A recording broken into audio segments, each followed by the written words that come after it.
calling it the largest single-day release of prisoners not only in Oklahoma but United States history. Governor Stitt commuted the sentences of 527 men and women this week. ONR's Jason Doyle reports on the historic event in Taft, Oklahoma. There she is. Congratulations. Prison isn't a place you would expect smiles and cheers, but that's exactly what happened as commuted inmates began leaving the Eddie Warrior Correctional Center.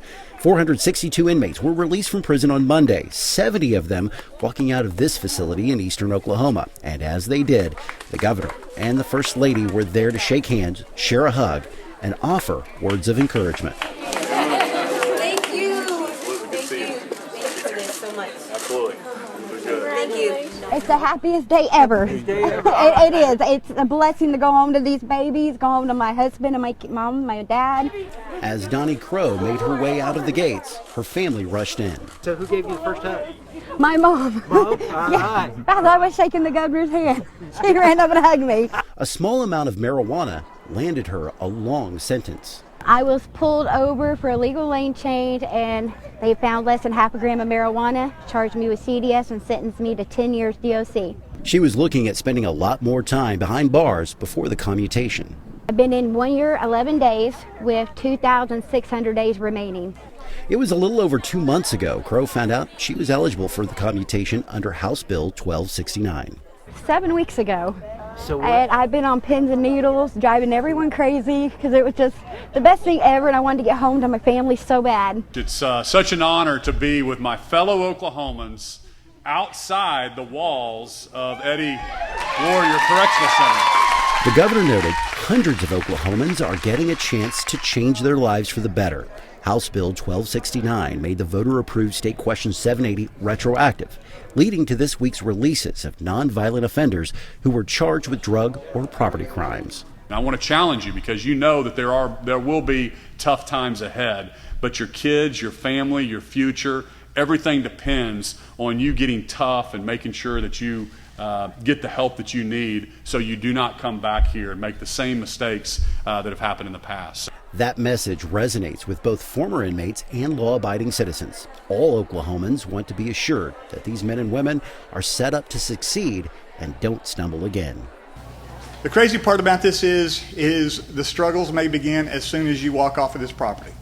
And what we want to be able to do is provide you the support and the resources that if you're faced with some of those struggles, that you can reach out to someone that is very, very willing to help you. First Lady Sarah Stitt was instrumental in getting resource fairs started that provided the needed information and services to help facilitate the transition to freedom. I'm usually not a very emotional person, but when I look at all your faces out there, it moves my heart because I know you guys are getting a second chance and you're getting an opportunity to take life back. Donnie Crow attended the resource fairs and took advantage of every opportunity.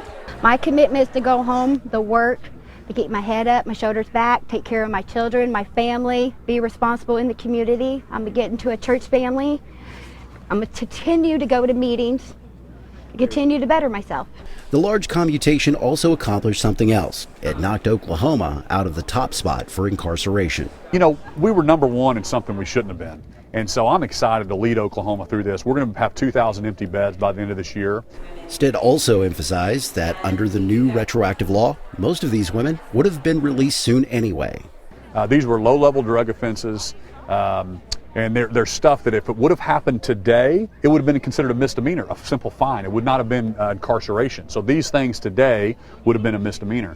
The key question going forward, what are the next steps to continue the momentum for criminal justice reform in Oklahoma? There's a Restore task force that I put in place, and we brought victims groups, we have district attorneys, we've got everybody at the table, and we're looking at classifications. We're looking at what is a violent crime, what is a nonviolent crime. Once we determine that, kind of a code, A through F, then we can break down sentencing reform and figure out what is the right sentencing when you look across the nation for a nonviolent offense. Part of that effort includes an increased emphasis on rehabilitation while prisoners serve their sentences. What type of programs do they need inside the walls? Because 90% of these people in prison will be your neighbors at some point. We want to help them integrate into society at some point.